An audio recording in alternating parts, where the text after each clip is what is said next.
ஒருவர் கிறிஸ்துவோடு இணைந்திருக்கும்போது அவர் புதியதாக்கப்பட்டவராய் இருக்கிறார்.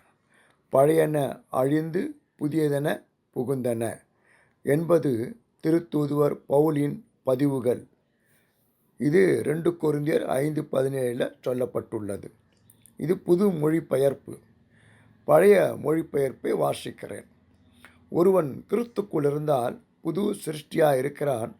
பழையவைகள் ஒழிந்து போயின, எல்லாம் புதிதாயின.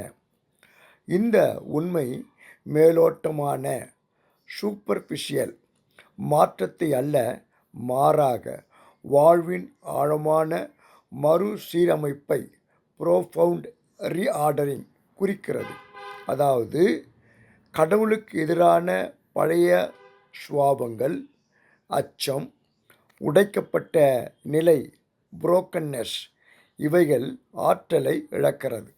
ஆனால் இறைவனின் ஆவி, புதிய அடையாளம், நியூ ஐடென்டிட்டி, புதிய உறவு, நியூ ரிலேஷன்ஷிப், புதிய நோக்கம், நியூ பர்பஸ், புதிய அனுபவம், நியூ எக்ஸ்பீரியன்ஸ் போன்றவைகளின் வழியாக புதிய அடையாளத்தை கொண்டு வருகிறது.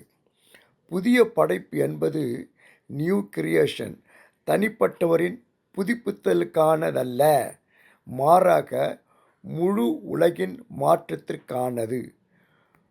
புத்தாண்டின் முதல் நாள் மாற்றத்திற்கான புதிய நம்பிக்கையை, புதிய தொடக்கத்தை, நியூ பிகினிங், புதிய உத்வேகத்தை, புதிய சிந்தனையை, நியூ தாட்ஸ், புதிய உணர்வை, நியூ ஸ்பிரிட், மற்றும் ஆழமான ஆவலை, டீப் லாங்கிங்ஸ் கொண்டு வருகிறது.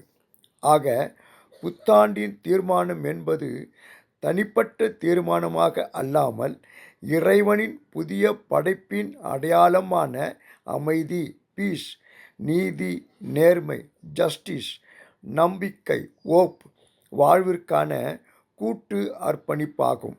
கம்யூனியல் கமிட்மெண்ட், அதாவது நாம் மன்னிக்கப்பட்டது போல, கிறிஸ்து சேவை தொண்டாற்றியது போல, சர்வீஸ் டு த ஹியூமனிட்டி.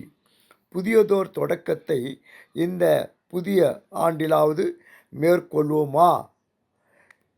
இந்த சிந்தனைகளோடு புதிய தொடக்கத்தை தொடங்குவோம். கடவுள் உதவி செய்வார். கடவுள் உங்களை ஆசீர்வதிப்பாராக.